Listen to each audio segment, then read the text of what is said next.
السلام علیکم ناظرین، میں ہوں زید ملک اور آج کل ملک میں بہت زیادہ سیاسی گرما گرمی چل رہی ہے اور روزانہ کی بنیاد پر نئی خبریں اور سیاسی حوالے سے نئی چیزیں سامنے آ رہی ہیں۔ اس وجہ سے ہم نے آج کا پروگرام ترتیب دیا ہے، تحریک عدم اعتماد بھی آنے والی ہے اور ہم نے آج سب سے پہلے میں آپ کو مہمانوں کا تعارف کرواتا ہوں۔ سردار حفیظ صاحب سینئر صحافی ہیں اور بہترین تجزیہ کار ہیں، ہمیشہ حقائق پر ان کی بڑی گہری نظر ہوتی ہے۔ ان کے ساتھ بیٹھے ہوئے راجہ مقصود ایڈوکیٹ صاحب سابق اٹارنی جنرل بھی ہیں اور تجزیہ کار بھی ہیں۔ اس کے ساتھ قمر رشید صاحب سینئر صحافی ہیں، تجزیہ کار ہیں، تشریف رکھتے ہیں۔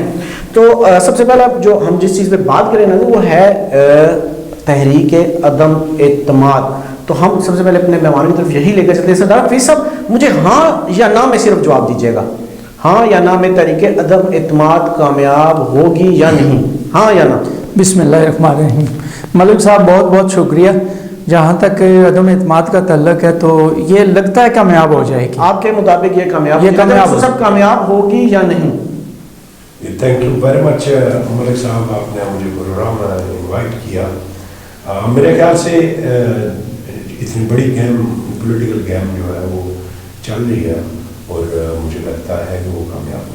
اچھا، جواب بڑا سوچ سمجھ کے دینا ہے کیونکہ یہ باقاعدہ چونکہ جب اسکرینوں پر چلے گا اگر کامیاب ہو جاتی ہے تو لوگ آپ کی جو ہے سیاسی تجزیے کو دیکھیں گے اور تب انہیں پتہ چلے گا کہ کتنا اچھا آپ نے تجزیہ کیا۔ قمر رشید صاحب، آپ کیا کہتے ہیں؟ سر آپ بتائیں کہ تحریک عدم اعتماد کامیاب ہوگی یا نہیں؟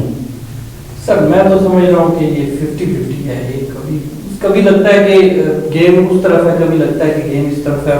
نہیں، آپ ڈبل مائنڈ ہوئے ہیں یا آپ ایسا درمیانہ جواب دینا چاہ رہے ہیں کہ دونوں ڈبل مائنڈ ہوئے ہیں؟ سردار حفیظ صاحب، آپ کا کہنا یہ ہے کہ تحریک عدم اعتماد جو ہے کامیاب ہو جائے گی، آپ کے پاس سب سے مضبوط دلیل کیا ہے؟ اس کی سب سے بڑی سمٹم یہ ہے کہ دیکھیں یہ جو سپیکر ہیں اسد کیسر، آرٹیکل یہ وکیل صاحب بہتر جانتے، آرٹیکل 63A کے حوالے سے وہ کہتے ہیں کہ یہ ہم اپنے ممبران کو ووٹ ڈالنے کے لیے وہ نہیں دیں گے۔ اور دوسرا سمٹم یہ ہے کہ خان صاحب دیکھیں بھاگے ہوئے پھر رہے ہیں، وہ کبھی چودھریوں کے پاس اور کبھی MQM کے پاس۔ وہ تو اتنی بڑی عنایت ہے ان کو کہ آپ نے دیکھا ہوگا کہ بلوچستان میں جب ہزارہ کمیونٹی کے وہ لوگ لاشیں رکھ کے بیٹھے ہوئے تھے باہر، تو خان صاحب نے کہا تھا کہ میں بلیک میل نہیں ہوتا، میں ادھر نہیں جاؤں گا، لیکن اس کے باوجود آپ دیکھیں سیٹ جب ان کی تھوڑی ہلی ہے تو وہ دیکھیں جب مقابلہ ہوتا ہے تو جانا تو پڑتا ہے، وہ جائیں نہ اپنی جگہ پہ بیٹھے رہیں، تو پاسبل نہیں ہے، بھلے کہیں نہ کہیں نہیں، لیکن نظر آ رہا ہے نا ان کا باڈی لینگویج، آپ دیکھیں نا وہ نظر آ رہی ہے۔ دوسرا آپ کی سب سے مضبوط دلیل ہے کہ ان کی باڈی لینگویج ہے اور ان کی حرکات و سکنات سے یہ پتہ لگ رہا ہے کہ سر ایک اور چیز ہے کہ باڈی لینگویج بھی، اور دوسرا اپوزیشن کی باڈی لینگویج دیکھیں۔ اس دن شہباز شریف صاحب جب زرداری صاحب کے ساتھ اور مولانا فضل الرحمان کے ساتھ پریس کانفرنس کر رہے تھے تو ان بالکل اسٹیٹ مین لگے وہ، کیونکہ ان میں کوئی کسی قسم کی انہوں نے خان صاحب کے خلاف یا اس طرح کی کوئی گفتگو نہیں کی۔ حالانکہ خان صاحب کی گفتگو آپ سنیں 2 جلسوں میں کہ کبھی فضلو، کبھی چور، کبھی بیماری اور اس طرح کی باتیں کرتے ہیں جو کسی اسٹیٹ مین کو تو وہ بالکل ان کے قابل ہی نہیں ہے، یعنی شان نہیں ہے۔ انہوں نے اس عہدے کو بھی تقریباً بے توقیر کر دیا ہے۔ جو راجہ مقصود صاحب، آپ کے پاس سب سے بڑی دلیل جو اس حوالے سے کہ تحریک عدم اعتماد کامیاب ہو جائے گی، آپ کی دلیل کیا ہے؟ سب سے مضبوط دلیل آپ کے پاس؟ ایک تو یہ بات ہے کہ جو پنجاب میں ہو رہا ہے یا ہونے جا رہا ہے اس کو آپ کائنڈلی دیکھیں کہ پنجاب میں PTI کے لوگ ہی ایک علیم خان کی صورت میں ایک گروپ موجود ہے، دین جہانگیر ترین صاحب جو ہے وہ بھی اپنی جگہ کام کر رہے ہیں۔ اب عثمان بزداس، آپ کی دلیل ہے گروپنگ ہو گئی ہے، جو گروپنگ ہوگی اس وجہ سے آپ یہ سمجھ رہے ہیں۔ میں اس کو میں آگے لے کے چلتا ہوں، لیکن یہ بھی یاد رکھیے گا کہ وہ تحریک انصاف کا بھی بہت دعویٰ ہے کہ ان کے ہم نے بہت سارے توڑ لیے اور مسلم لیگ نون کے کچھ لوگوں نے ان سے ملاقات کی ہے۔ جو لاجیکلی جب میں بات کروں گا اور اس پہ آپ دیکھیں گے کہ آپ کنونس ہوں کہ میں اس کو ایسے بات کرتا ہوں کہ آپ 3.5 سال سے زیادہ عرصہ ہو گیا، یہ گورنمنٹ ڈیلیور نہیں کر پائی۔ جب گورنمنٹ ڈیلیور نہیں کر پائی، سے فار ایگزامپل 5 ایئرس مکمل کر لیتی ہے گورنمنٹ، تو ان کے جو MLA ہیں، جو MP ہیں، جب الیکشن میں جائیں گے تو کس منہ سے یہ بات کر سکیں گے کہ 5 سال میں ہم نے کیا کیا؟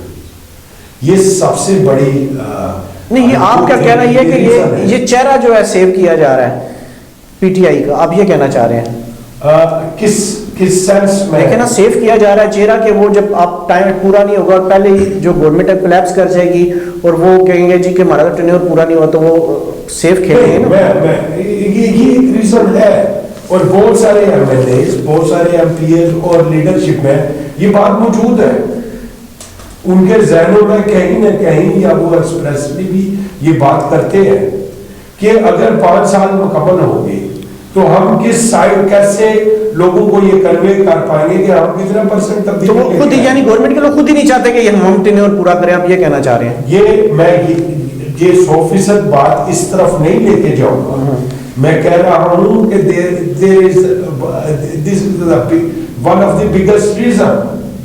और उसके अलावा बात यह है कि पंजाब की सेटअप की मैं बात करता हूं, बुजदार साहब पे आज से नहीं वेरी फर्स्ट डे से लोगों को एतमाद नहीं था और जब अपोजिशन ने इतना बड़ी मूवमेंट चलाई whatever behind the scene is dead तो उसमें पीटीआई वालों ने भी इस तरफ सोचना शुरू कर दिया कि ये चीजें जो है एटलीस्ट पंजाब में हम खुद ही इसको गवर्नमेंट को टॉपल करें, गुलदार साहब की गवर्नमेंट लेके आए। चले ये भी आपकी दलील आ गई। राजा कमर रशीद साहब आपको भी बड़ी गहरी नजर होती है हालात पे, लेकिन आप डबल माइंड, आप कह रहे हैं मैं डबल माइंड हूँ कि कामयाब होगी या नहीं होगी, क्यों डबल माइंड हूँ मैं? कुछ बताएंगे हमें आप किस दलील की? और आपने दोनों बंदों का ये भी थोड़ा देखिए, दोनों बंदों ने दलाइल भी दिए हैं, राजा मकसूद साहब ने भी दलील दी है और सरदार हफीज साहब ने भी। कितने मुत्तफिक हैं आप इनके साथ? सर हिकमत अमली जो है वो अपोजिशन की ठीक नहीं है। उन्होंने जो डायरेक्ट हिट किया है कि वफाक में और वज़ीर-ए-आज़म इमरान खान के जो खिलाफ उन्होंने अपने बात की तारीफ की, अगर ये पंजाब से शुरू करते, वज़ीर पंजाब से, क्योंकि ये बड़ी गेम बन भी रही एट स्पॉट और बहुत से लोग जो मुखालिफ भी थे, और फिर कॉम्प्रोमाइज करते। ये कॉम्प्रोमाइज एक समझौता जो होता है वो ये समझौता सिर्फ नजरिया जाती जरूरत के बुनियाद पर करते हैं। हर एक बंदा ये समझ रहा होता है कि हमारी पार्टी बड़ी है या हम ज्यादा हकदार हैं। जब ये समझौता अगर ये करते कि अगर जो वज़ीर आला पंजाब चौधरी परवेज लाई को बना देते, थोड़ा सा एक टेन्योर था एग्रीमेंट करके उसको कंप्रोमाइजेस करे तो फिर आप ये कहते हैं कि वो अपना वक्त पूरा कर सकते हैं। अगर कंप्रोमाइजेस नहीं करेगी तो वक्त पूरा नहीं कर सकती। आपने पहले सुना होगा कि बिलावल भुट्टो ने कहा है कि काफ लीग अगर उनको छोड़ के यहाँ आएगी तो उनको कुछ देना पड़ेगा। इशारा साहब के वो वैसे भी मांग लेते वज़ीर आला पंजाब परवेज लाई, अगर वो गेम करते तो वफाक आराम से ले लेते अगर पंजाब की हुकूमत खत्म होती। अभी थोड़ा सा मुश्किल हो रहा है 50-50। सरदार हफीज साहब, पीपल्स पार्टी ने भी एक लॉन्ग मार्च भी, पीपल्स पार्टी का क्या फ्यूचर देख रहे हैं आप? सर पीपल्स पार्टी का ये है कि एक तो उनका वोटर इंटैक्ट है उनके साथ, लेकिन वो ये प्रेशर बढ़ाना था इसी अदम एतमाद के लिए। देखने में है कि पीपल्स पार्टी को बहुत बड़ा लॉन्ग मार्च नहीं, यानी बहुत ज्यादा बड़ी गैदरिंग इकट्ठी नहीं कर सकी, ना ही जो फाइनल जो जलसे की जगह डी चौक पहुंचे वहां भी बहुत बड़ी वहां से तो यूं लगा कि जैसे वो अपोजिशन यानी कि वो चीज अपनी, ये देखें जो प्रेशर कह रहे हैं वो नहीं कायम कर इतने दूर से चले थे, कराची से चले थे, तो साइजेबल उनका क्राउड था, इतना कम भी नहीं था।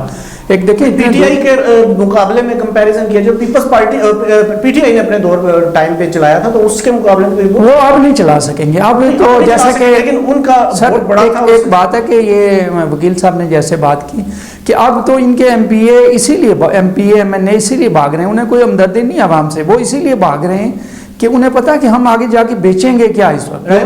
राजा मकसूद, अगर हम ये बात मान लें सरदार हफीज साहब की कि ये अपोजिशन की तरफ से प्रेशर बढ़ाने के लिए एक जो था ये सारा कुछ किया जा रहा था, तो पीपल्स पार्टी के साथ बाकी जमातें क्यों नहीं शामिल थी? अगर सारी मिलकर लाती तो बहुत बड़ी गैदरिंग इकट्ठी कर सकती थी, फिर सही मानों में प्रेशर जाता, लेकिन वो नहीं, उस तरह का प्रेशर नजर नहीं आया। तो क्या आप सरदार हफीज साहब की बात से इत्तेफाक करेंगे? एक बात जो आप मेरे ख्याल से हम सब लोग स्किप आउट कर रहे हैं, नेक्स्ट ईयर जो है वो इलेक्शन का है।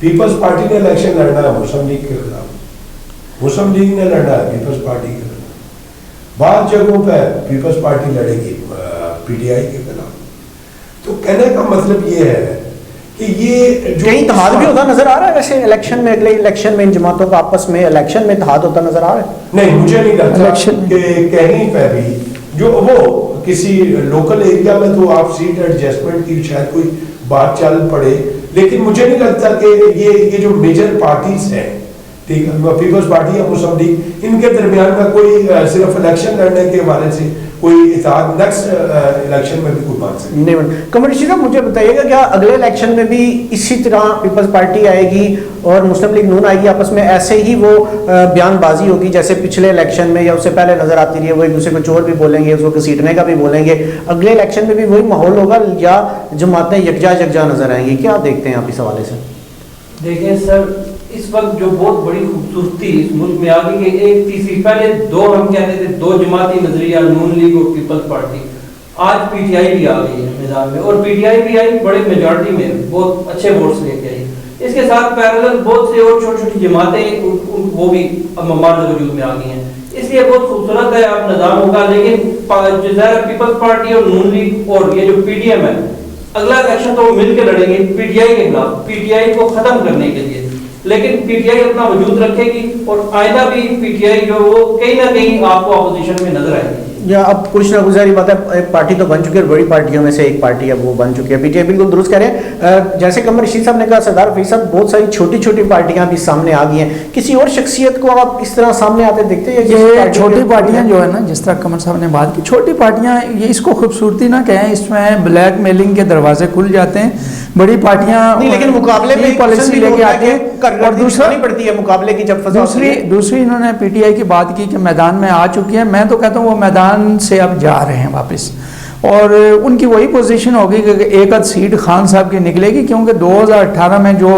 आर्टिफिशियल अरेंजमेंट किया गया है वो सारी दुनिया के सामने है, और अब खान साहब एक और तरीका अख्तियार कर रहे हैं। वो ज़्यादातर पढ़ते हैं, मैं आपको बताऊं कि मिका वली और चांकिया को, चांकिया का नज़रिया ये है कि अपने मुखालिफ के ख़िलाफ़ इतना प्रोपेगेंडा करें, वो चाहे मुखालिफ आपका मुल्क हो या कोई पर्सनैलिटी हो, उसके ख़िलाफ़ इतना प्रोपेगेंडा करें कि बिल्कुल पूरे मुल्क में यकमुश्त फैल जाए। तो ये वो चांकिया कि आप शायद वो नज़रिया ना चले यहाँ पे, तो दूसरा आइसोलेशन में वो ले जा रहे हैं मुल्क को। आप देखें यूरोप को बिल्कुल उसके खिलाफ अभी बातें कर रहे हैं जलसों में, हालांकि ये जो डिप्लोमेटिक नॉर्म्स हैं उनके खिलाफ है, डिप्लोमेटिक नॉर्म्स को बिल्कुल ये भी कम डाल के वो